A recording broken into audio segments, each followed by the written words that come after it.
Mr. Selom, before we start, anyway, I want us to talk about this diagnostic in time, the title.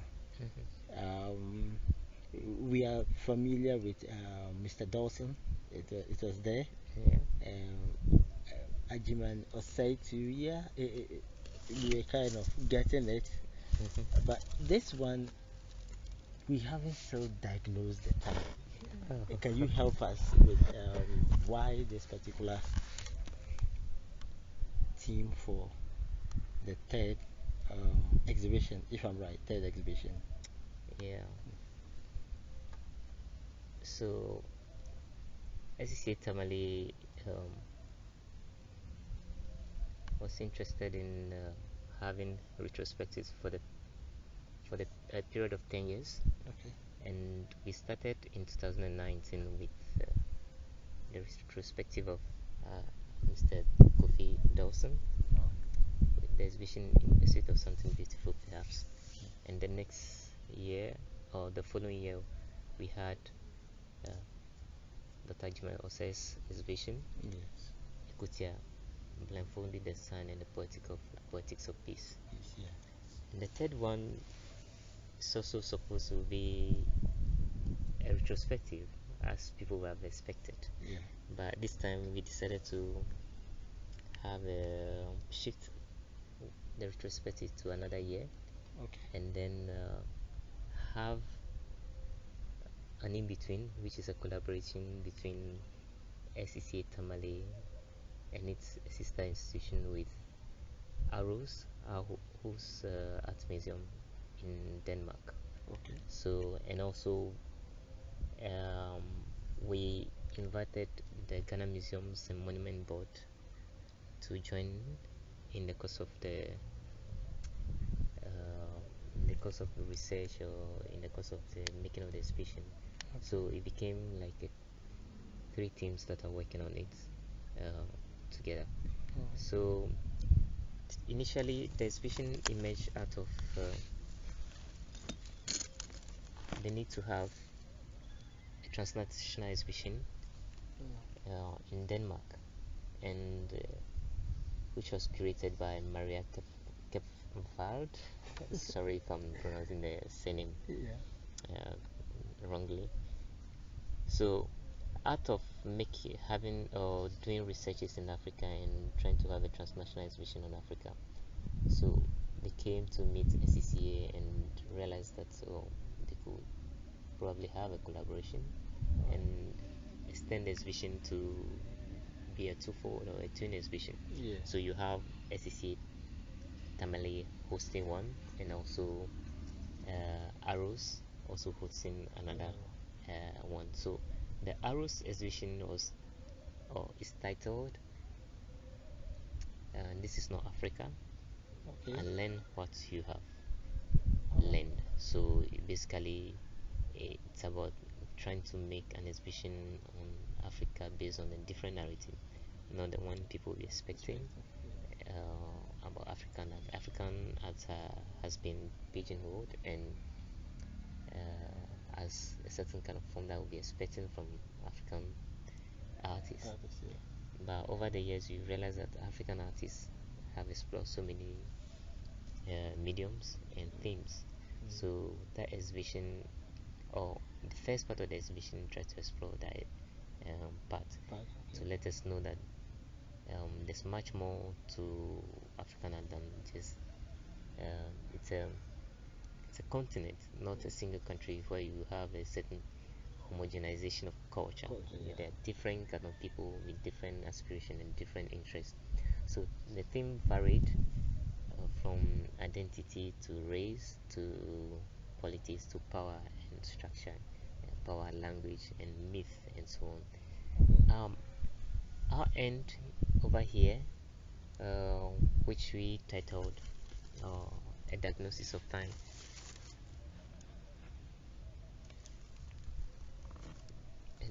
A diagnosis of time and learn what you have learned. It's an extension of what has been staged in ARoS. Okay. So, yeah, and it's a way of having another group show, which is not just limited to Africa. And here's the case: we are having um, significant artists whose work have been in the collection of ARoS Aarhus Art Museum. Wow. So they were generous enough to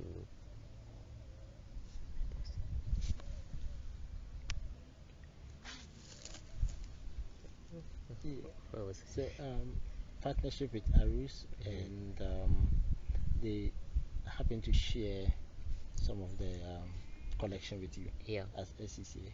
thank you.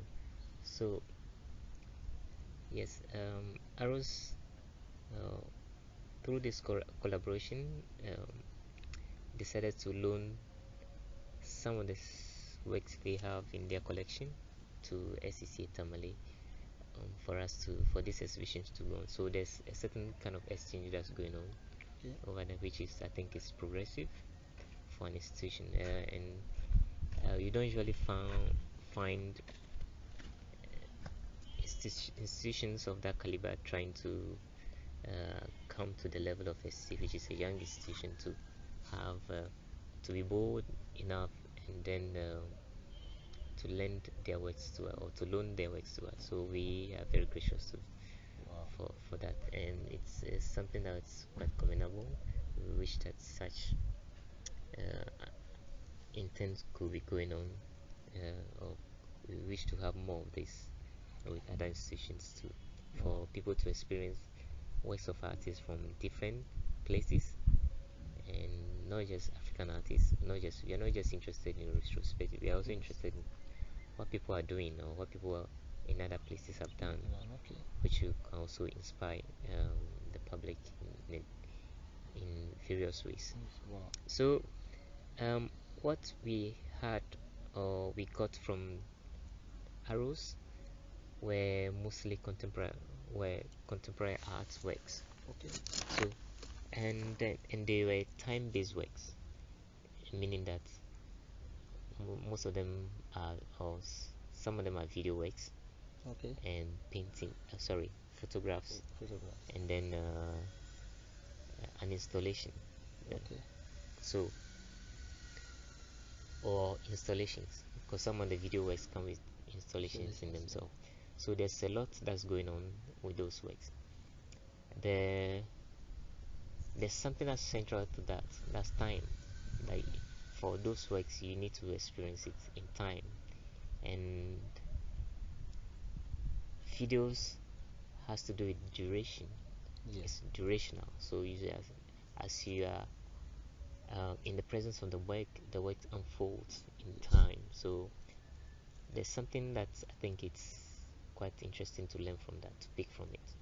So instead of just having exhibition title being placated onto the works, Right, yeah. there's something that you can learn from that. So that's how a diagnosis of time emerged. And also through the collaboration with the Ghana Monuments and Ghana Museums and Monuments Board, we acquired some works, or yes, we've loaned some works, Okay. or they've loaned some works to us, most of which are modern art paintings, and then very significant works also in terms of Egyptian sarcophagus from Egypt, which were donated to Ghana, and also scientific objects like an Earth satellite, a prototype of an Earth satellite called Sputnik, Okay. donated by the Russians, and also a space shuttle, which was also donated to. Sorry, they were donated to the museum, and they've loaned it to us. Yes. In addition to drawings, prints, which date back to 1800, as far back as I think 1700, and also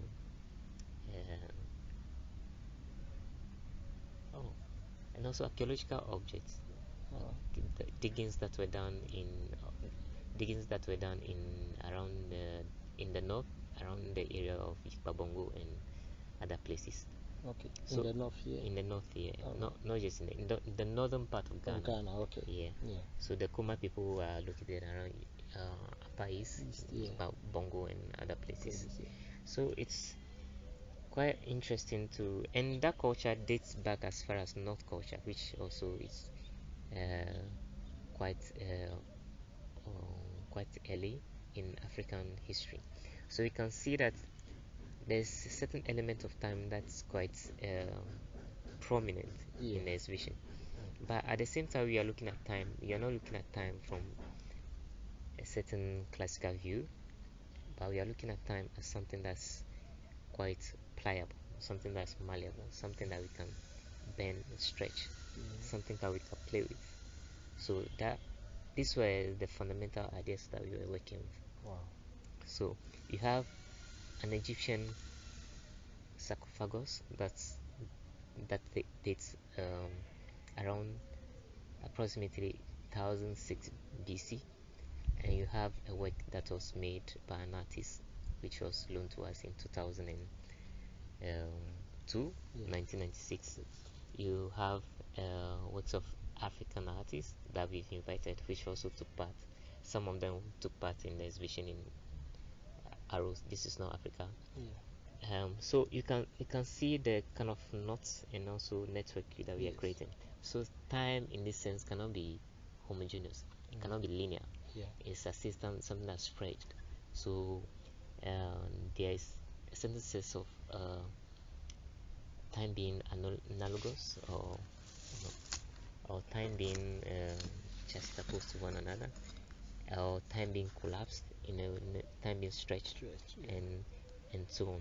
And we are not looking at all these elements or all the objects in isolation. We are looking at them in relation to contemporary artworks and modern artworks and how they all merge in this exhibition. So there's a lot that's going on that needs to be, the audience needs to take the time, go through it, and make their relations and things that will inspire them, and so on, and to learn from them. To some extent, basically, or in a nutshell, this is what a diagnosis of time is about. Interesting. Tracy's work. Yeah. As an artistic director. Yeah. How would you describe his work? Her work. I think her work is process based, and then it's informed by materiality. No. These are just technical words in art, but it has to do with the fact that matter itself can be the beginning to make art. It can be the beginning to learn something from. You don't need to import any ideas from outside to invest in it. That's the whole essence of this exhibition. Okay. But through politics can be understood through matter itself. Yeah. Just the matter we studied in school. Yeah. Matter. And by matter, I mean by matter, I mean things that you can transform, things that you can build things from. All right. Yeah.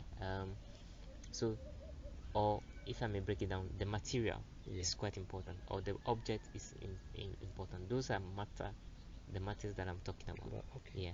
Yeah. So the material is transformed to certain processes that the artist need to have knowledge in biological sciences to borrow those ideas, and then that will help her to shape the kind of form that she's investigation. Okay.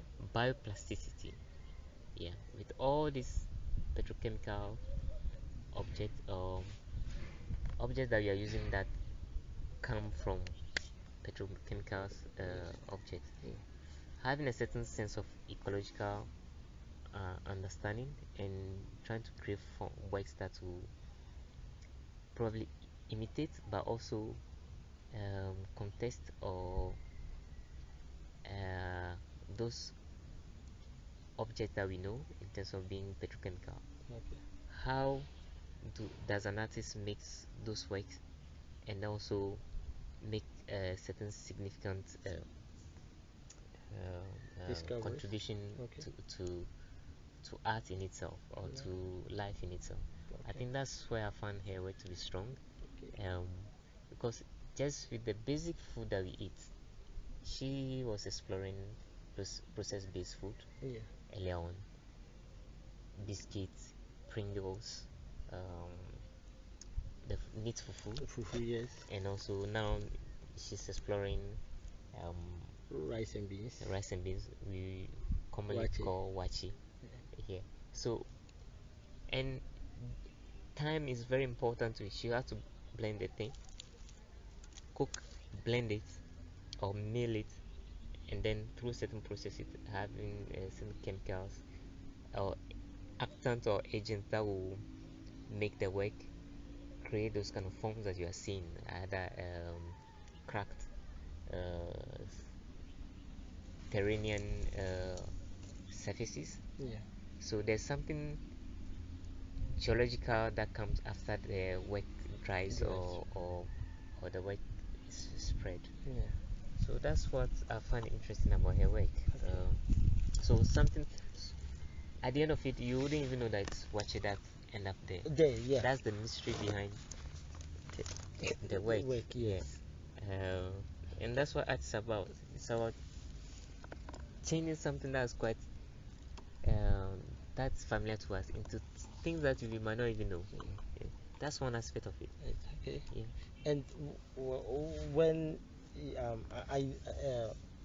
when she was chosen to be part of this exhibition, first of all,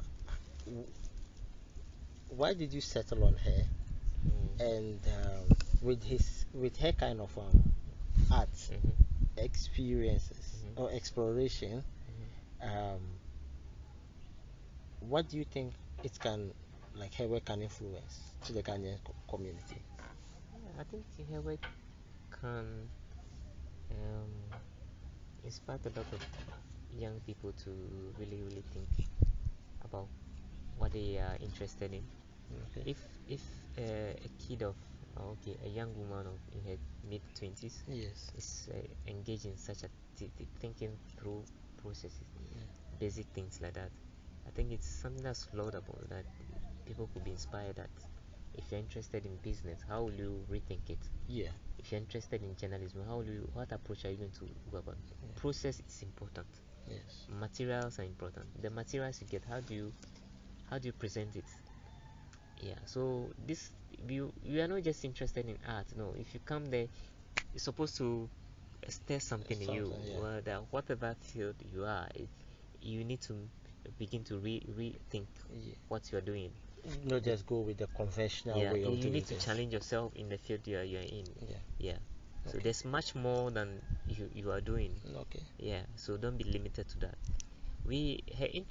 Also, it has been believed that, it's believed that, or it's noted among the global arts world that African arts was only noted for certain kind of works. So for artists coming from this part of the world, do not venture into certain forms of art.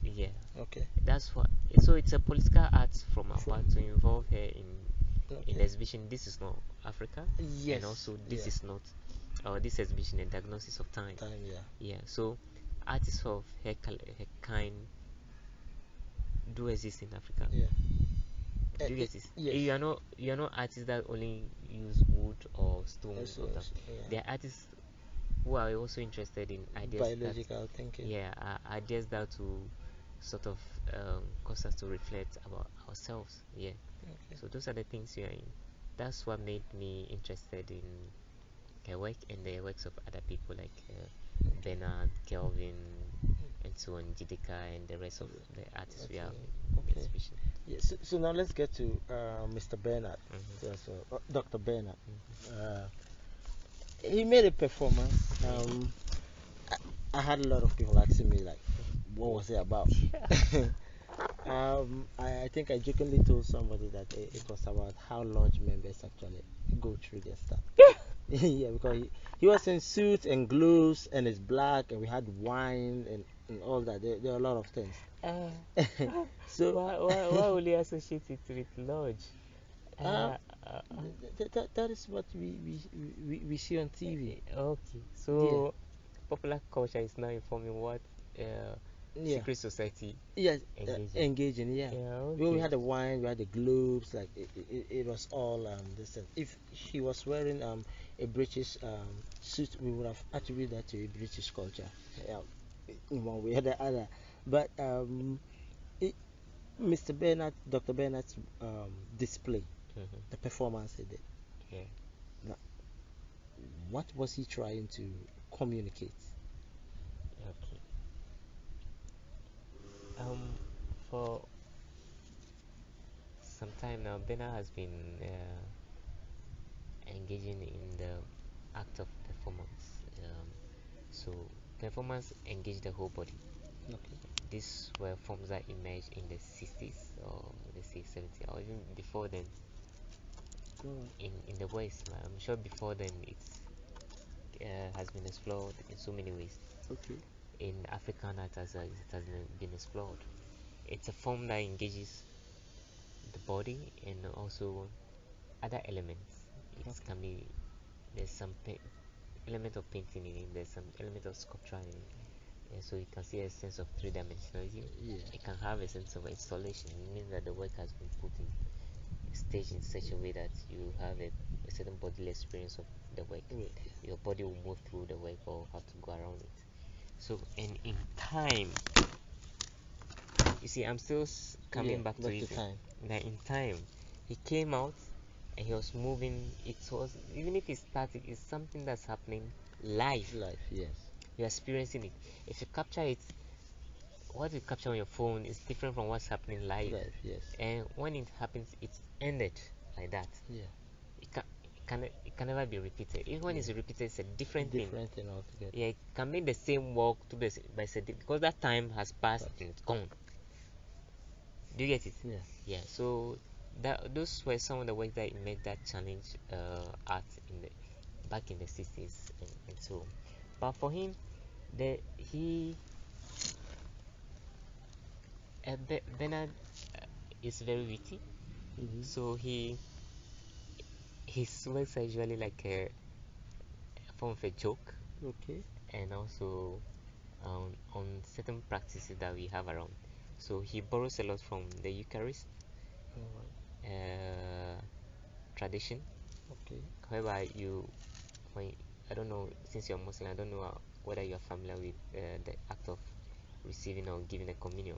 Yes, I've So, experienced that. I so think I took that. yeah, Yeah. Yeah. I've taken the communion before. yeah. So that part that you have to dedicate the wine Okay. to the heavens, Yes. or and also the what's called the bread to the heavens, Yes. are things that he is pointing at, Okay. but have exchanged them one way or the other. Yeah. The wine that you see, what you saw over there, is not actual an actual wine. Okay. It's sobolo. Okay. All right. That's interesting. Do you get it? Yeah. It's sobolo. So there's a play. It's actually a play. Kind of Yeah. he's playing with your mind about certain things and being serious about nothing.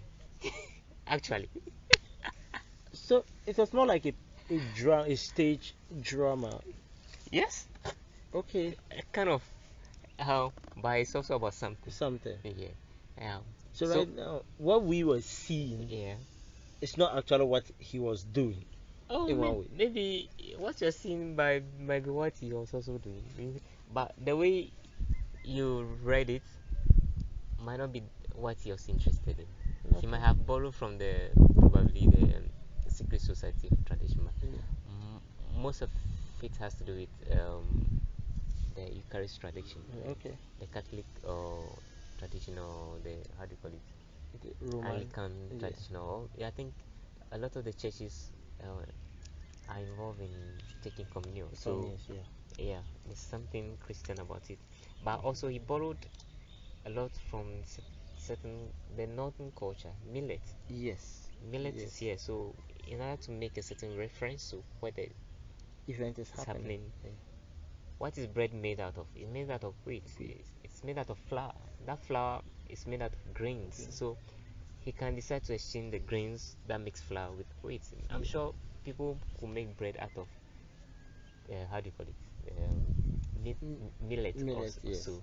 So these are subtle ways of articulating certain thoughts. Okay. And there was a bit of science because there was something like a microscope or something like Yeah, that.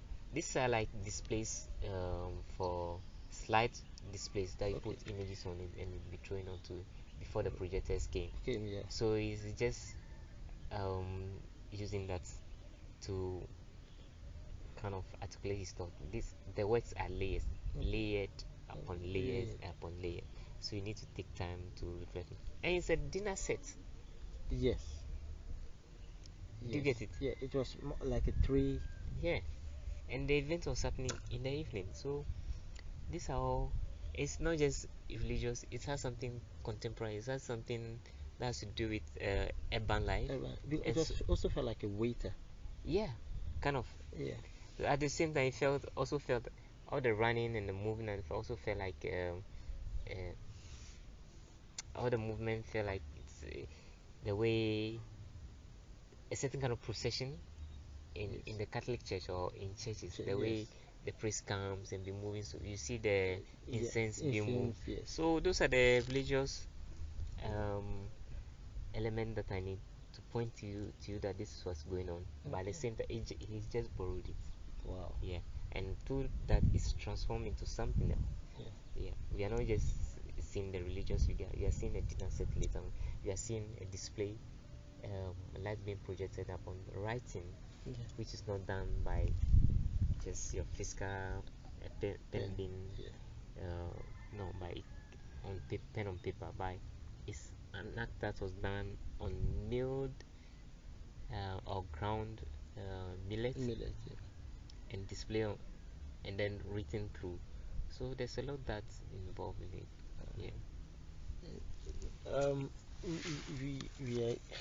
We've spoken for a long time, almost an hour. Okay. Yeah.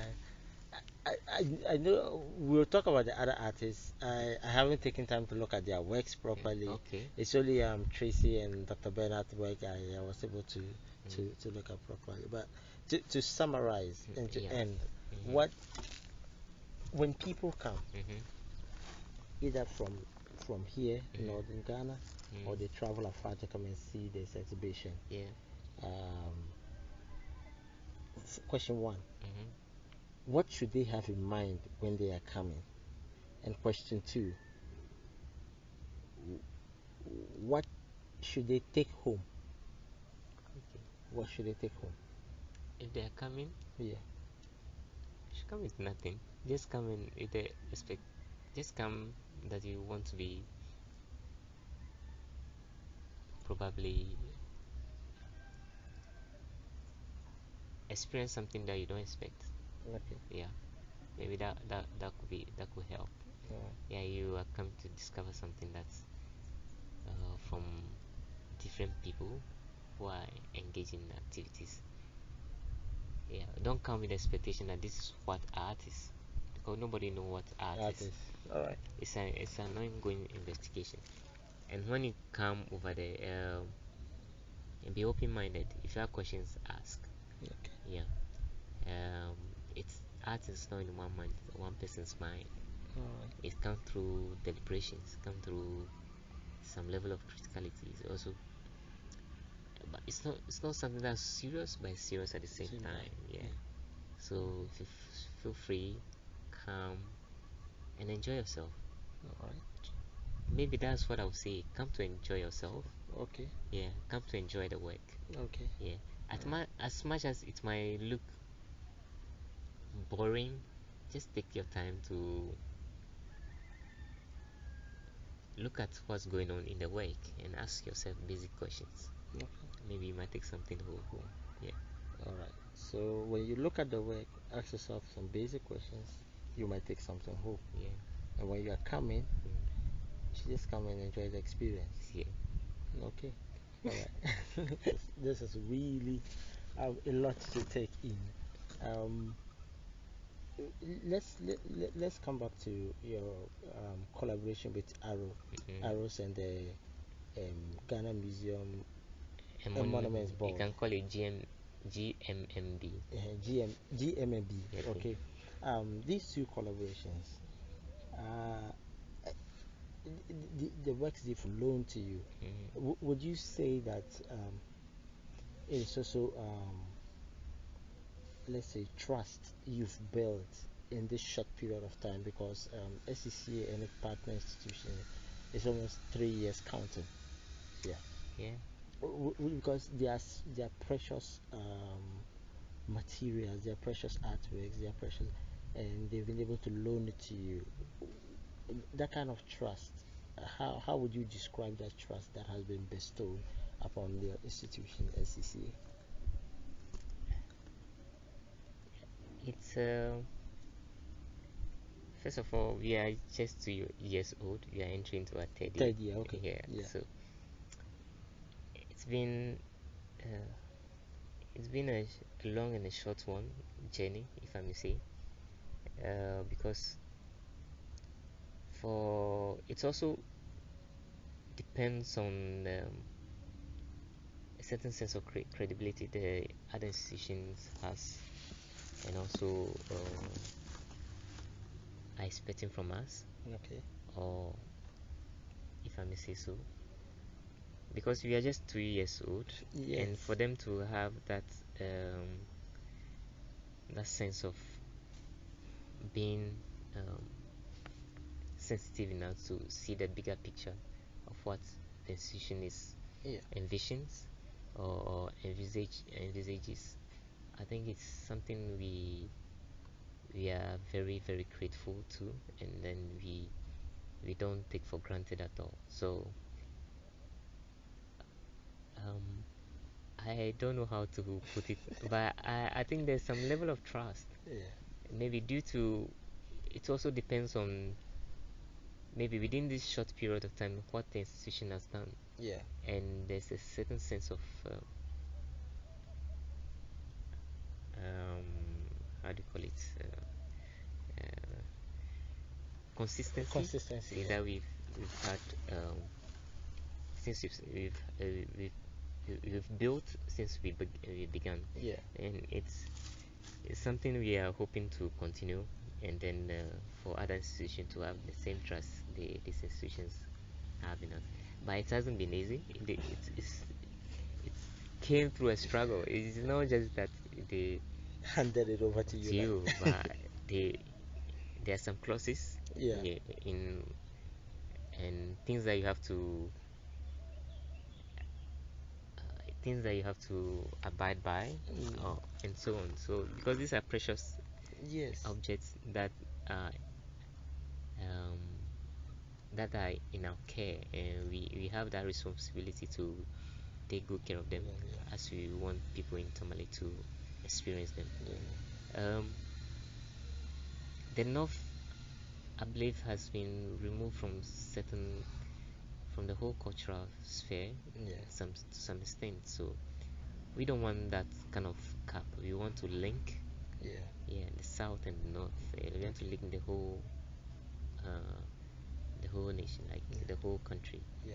We don't want to create that kind of division. No, if something belongs to certain people why not? We can have it in Ghana, show it to other people, and see what kind of reaction we have. What can we learn from the audiences or the public that's coming to experience the work. Okay. And now let's come to the things that have been displayed. At these how will I say, mapped out areas, because we have one at Red Clay, we have one at SCCA, and another one at Nkrumah Valley. Let's start with Nkrumah Valley, obviously. It is the talk of town. Really? Yeah, it is the talk of town. Since when? I think from the first opening, that was somewhere, was it last year? Was it last year we did the first opening? The talk. Yeah. Last year's I think November. November there about, yeah. Since the opening, it has been the talk of town. and it is the, how will I say, probably this time around it is taking this particular exhibition at heart. It is the heart of this exhibition in one way or the other. That is how outsiders see it too. They are familiar with SCCA, they are familiar with where the planes are. It is in Kurma Valley they are currently experiencing and trying to absorb. And so I remember during the lecture series Ibrahim started at Nkrumah Valley, he mentioned that the time Africa or Nkrumah or Ghanaians were building silos to store grains and all that, um, the likes of America and just in Russia were aiming for the moon. Okay. Yeah, and interestingly, we have a space shuttle that was donated by the Russians, like you said. It's a Sputnik that's donated to. Okay, yeah, okay. The satellite. The satellite, yeah, it was donated Yeah. to us, and most of the silos rumors to be were built by the Russians, I guess. Yeah. Yeah. So let's say Eastern architects. architect. Okay. All right. So there's this connection. Um, where I'm trying to head to is, how does the Russian government feel about this? Because over the years, we only hear of Russia. For us young people, we hear of Russia when we watch movies, and their embassy, you hardly hear the name in Ghana. And most people don't even know that we have a Russian embassy in Ghana. Yeah, so how is this renewing the image of Russian relationship to Ghana? Oh, this is quite interesting. We haven't had any response yet from the Russian embassy yet. Okay. And so far, we've only had an interaction with the Danish embassy and also the Dutch embassy. All right. So, and their responses were uplifting. Then they were interested in helping one way or the other, and to even say that ARoS is a Danish museum. Okay. So it's interesting to build those kind of relationships. Yeah. But for the Russians, they have been in very significant in history. Okay. Yeah, they put the first satellite, that's the first Earth satellite, Right, yeah. that was revolving, I think, around the moon, yeah. Which was supposed to collect data and also no, That's yes, we're supposed to. I think it's revolving around the Earth, yeah. which is supposed to collect data, atmospheric pressure, and so on, and so many other things. Also to test the orbits, Yes. that of which it can, and a satellite can move around the Earth. Yeah. So there were so many responses at the time. It was quite geopolitical, Yeah. to some extent, Yes. like conquering the moon, the space at the yeah. time. But it's that also could be seen as that object could be seen as a precursor to modern day GPS system that we have, and then also to major current astronomical or space research centers. So they've contributed a lot to human knowledge. And as Nkrumah said, we neither face east nor west. We are interested in where knowledge comes from. Yes, of course, if there are certain politics that do not favor, maybe we have to find a ways around it. But we are interested in what people have contributed to society itself. So the Sputnik, in terms of aspiration, in terms of space exploration, is something that's laudable. It's something that paved the way for so many other space exploration. So having it at the Nkrumah Valley is very significant. As I said, he said you neither face east nor west. He wanted to build a relationship with both sides, because the two sides have interesting ways of approaching reality. Yeah, from the communist to the capitalist. You need to take something from them and learn from them. So having us objects at Kumavolini, it's very important for kids to see that they'll be asking questions today. What are these for? Yeah. I don't know what kind of how it will stretch their imagination, Yeah. because I'm not in their mind, but we believe that what we are doing is like a catalyst that will sort of stretch people's imagination, push people to take a bold step in whatever direction they want to go. Yeah. Who knows? One day, kids coming to the space might be interested in becoming an astronomer, or going into space, or space science, or stuff like that. Yeah. Or You are being not. an astrophysicist or something. That's it. Astrobiology, astrophysicist, and so many other. There's so many other, so many opportunities and so many fields for people to explore. Yeah. You are not limited to being a doctor, a nurse, and so on. Oh, yes. And a lawyer. Which is the case so up here. We want to expand people, the imagination of the public. Yeah. What can you make out of it? Okay. Yeah. It's probably it might not its relevance might not be seen today, but in the near future, or as people will say later on, we are giving ourselves maybe 10 to 15 to 20 years. What impact we've made will truly reflect. Yeah. Exactly. Those are the things that we are aspiring for, not the short term. Of course, goals. we are interested in short term activity that will be changing lives around, but also at the same time, what can a long term project affect the society? Okay. Yeah. All right. And the next significant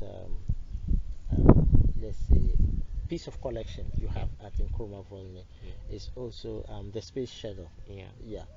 And the moment I saw it, I could connect to. So the space shuttle was was a this thing from the Ghana Museum. Yeah, it's also a loan from the Ghana Museum. Yeah. So and if you look at this and like you described, this the Russian this orbit or into the moon, and also you know that shuttle was one of the things that had to push into the moon, and they are all in one place, but from different how will I say countries, and from probably different timelines, and all that.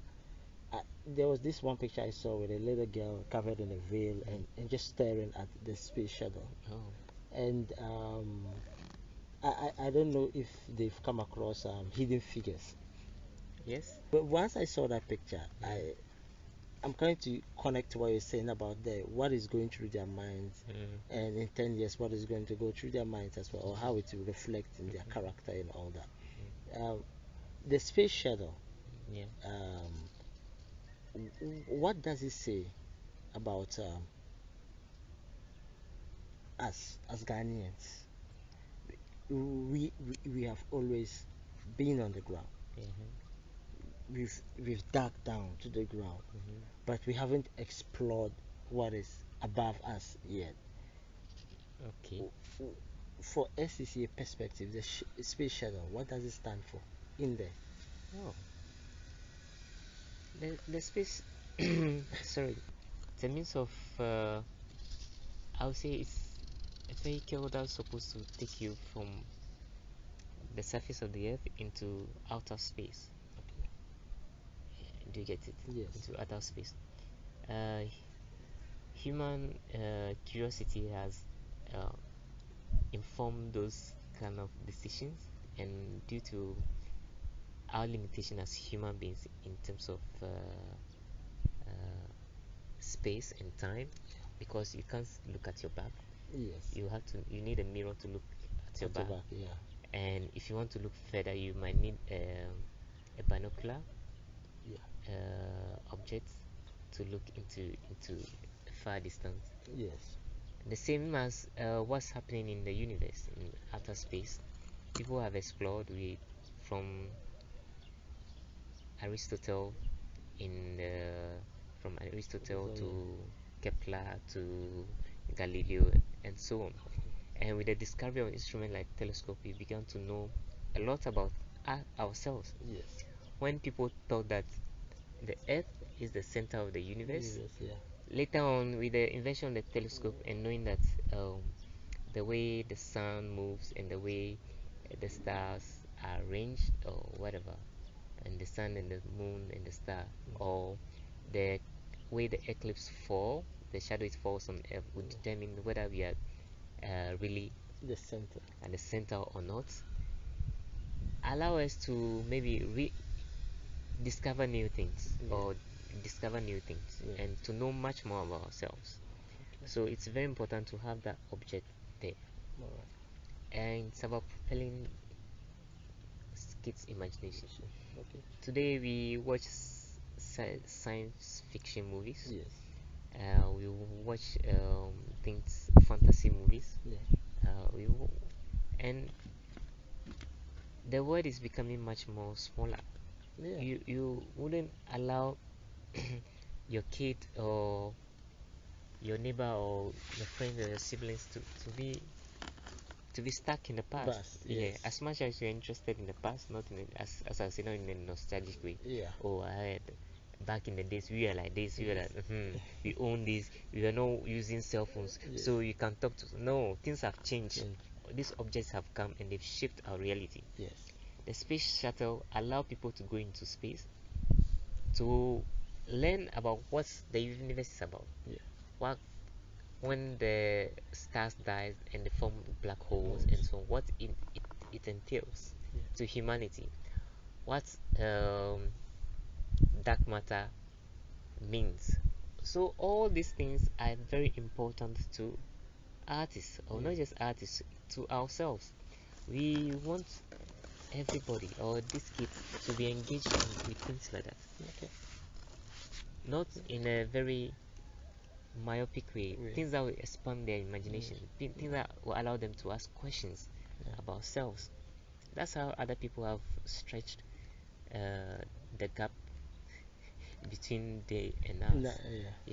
So we really need to catch up, and one way of doing this is through these small interventions. You need to have this object that will stimulate somebody's imagination. You don't know what that he or she will become. We have a nuclear plant in Accra. People how do we call it, the atomic it's, I think, the nuclear, sorry, is it a nuclear plant or I think there's something like that in Atomic Junction in Accra. So Ghana is not far from having a certain space exploration activity. Why not? And we have examples. We have people who are actually working at NASA that are Ghanaians. Why not? So, as you are saying, some people who are working in NASA as Ghanaians. So who knows? That one of those kids might go there and learn from that. You, from space of exploration, you learn so much about the universe.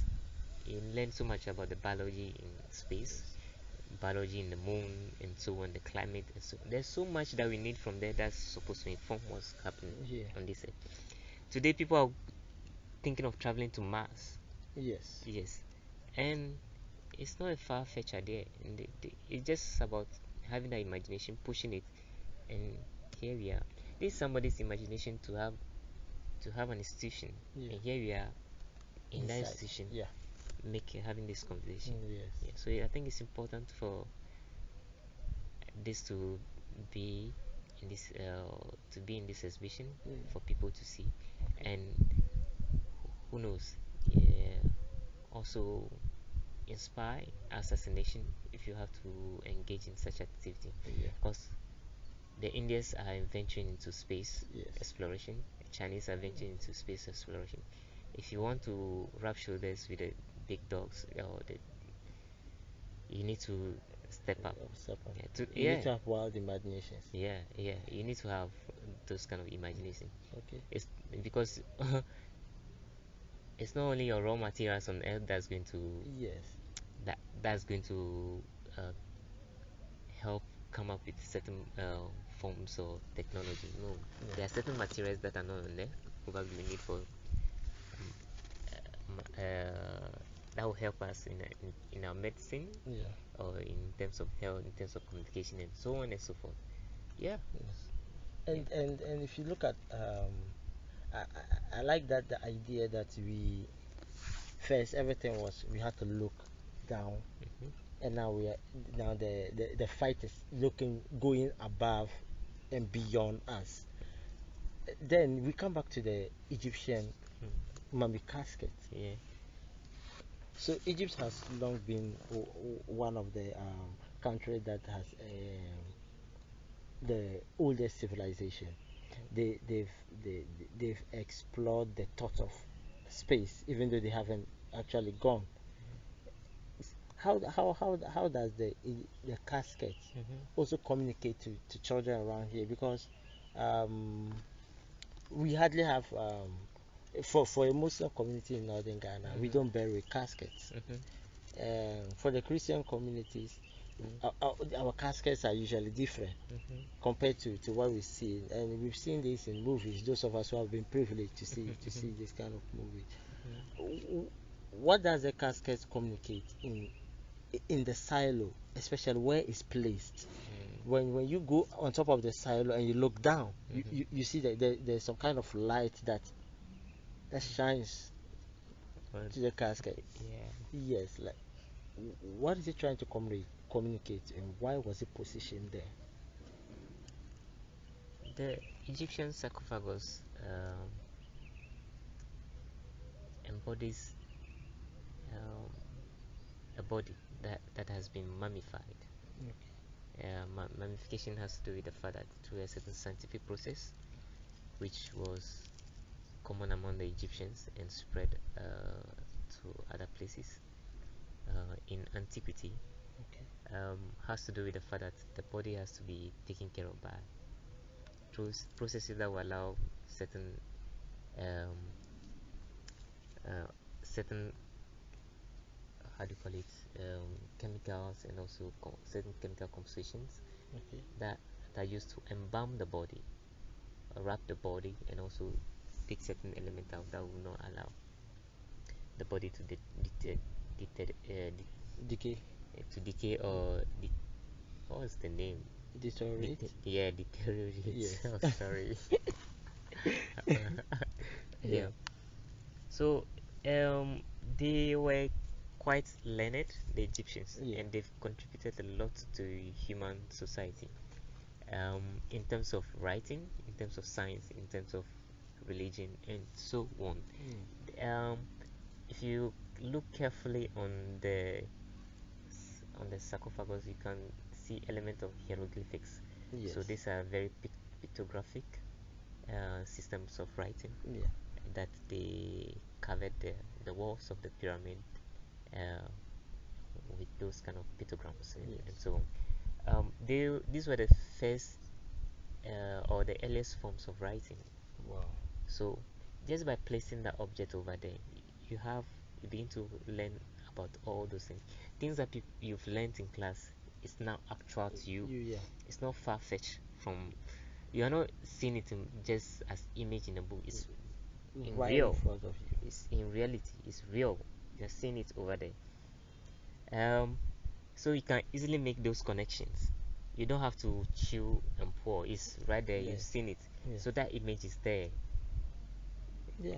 Do you get it? Yes. That's one element. The other side is that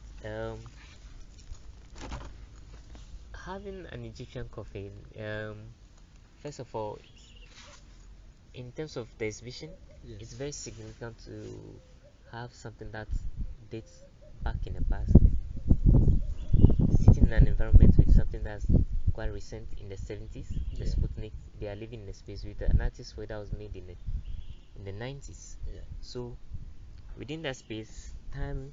You travel through time in different dimensions. Yes, within that same space, you have antiquity, you have, let me see, um, Cold War era, and you also have the 2000s Yes. experiences. Yes. So the idea of time is already kind of collapsed. I see three separate times. You are living in three separate times as if at the same time, Same time. Yes. as if you are traveling through time in your mind or physically. Yes. So that's what it's doing.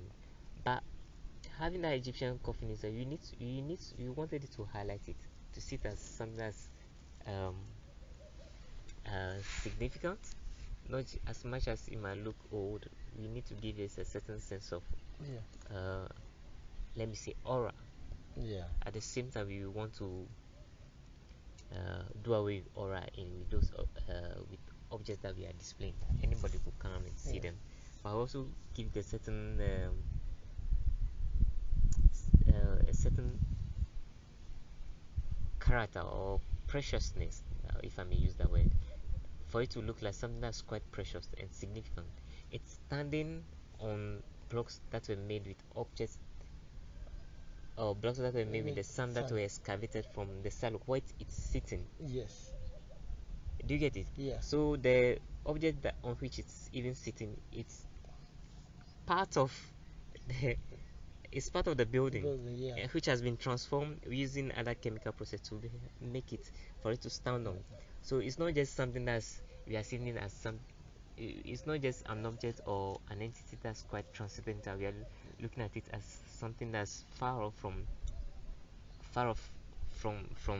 the ground. Yes. Usually, the idea in art, the idea of putting something on a pedestal in modern art is that it separates the ground from the object. So the object is in a certain spaces. Yeah, it doesn't have that kind of feel. It's like it's transcendental. It's in its own space. Yeah, the idea is not it's not an object of worship, but also to give it a certain sense of presence. Like it's there. It's not something that I trivialize. So we consider the fact that what is going to the sarcophagus is going to stand on. It's as significant as we. There's a lot of thought that went into it, as much as the sarcophagus, as much the way the bodies have been taken care of to have that in the sarcophagus. And mind you, the Egyptians were very good astrologers. They have to, through mystical ways, through a certain sign, determine certain bodies in heaven and so. And those kind of ideas expanded over time, and it allows for people to navigate the sea because they will have to use certain stars. If Christians in the Bible, they say that the three wise men came to meet Jesus, the baby Jesus, because they were astrologers according to the scriptures, and so they will have to determine this. It was, I think, if I'm right, if I still recollect my Bible studies.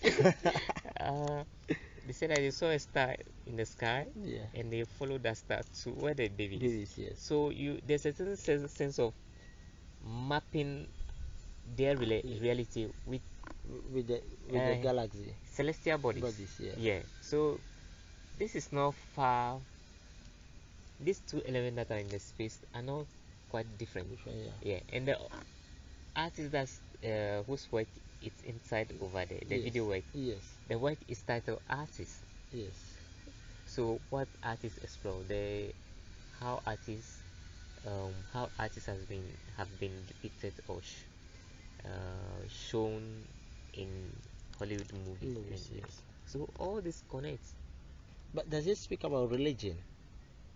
Because the videos inside the I don't want to call this silo because now it's not a silo again.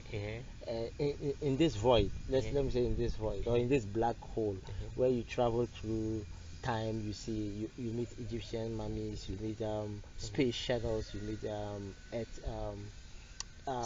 satellite and all that in this particular void or in this particular wormhole you travel to, and you get to see images about religion too as well, because most of the images I saw, the video images I saw, were about religion and time, were about religion and time.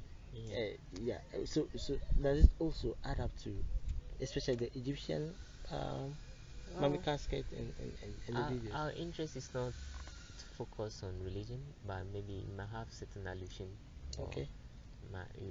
You can make certain analogy to religion because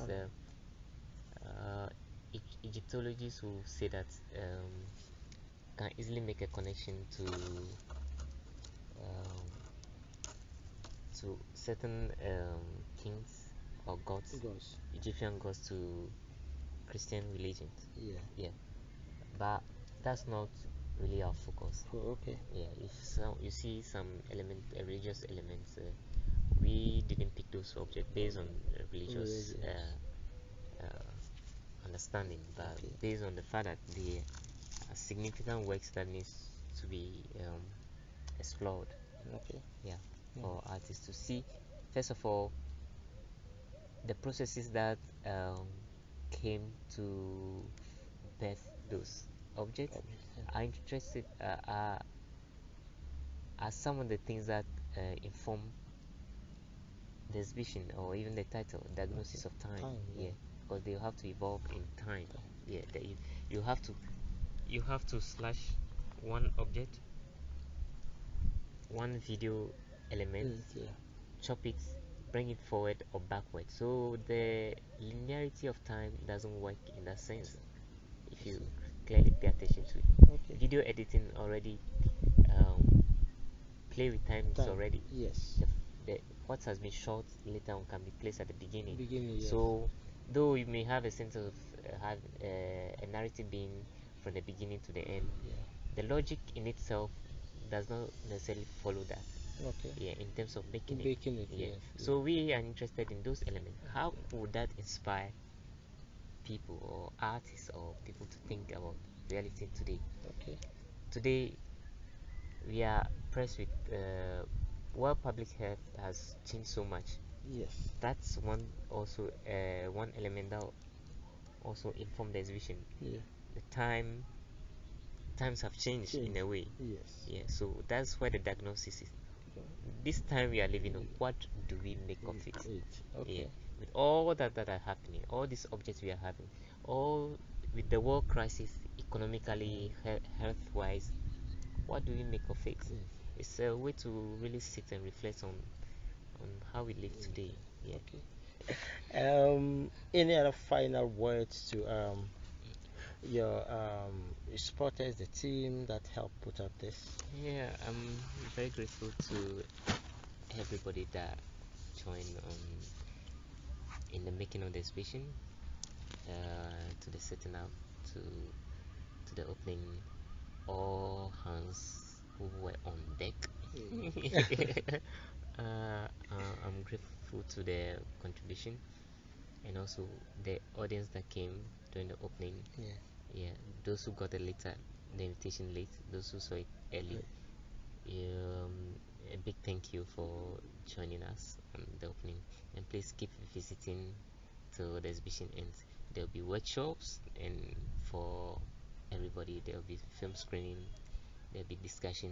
Get yourself involved. Let's deliberate. Let's know your thoughts and let's also let's invite people to come and have a feel of the exhibition. And I also like to thank ARoS Aarhus Art Museum and the Ghana Museum and Monument Board for this great collaboration. Thank you very much. And thank you too for being for chasing me with this interview, and also for being present right from the beginning of our activities. And thank you very much. Thank you too for spending this precious time. I can see there's a lot of work going on, but to be able to spare us this time and engage us. Thank you very much, Mr. Selom. Thank you we will keep we still come around to learn more about the work Okay. and ask more questions. Thank you. Thank you.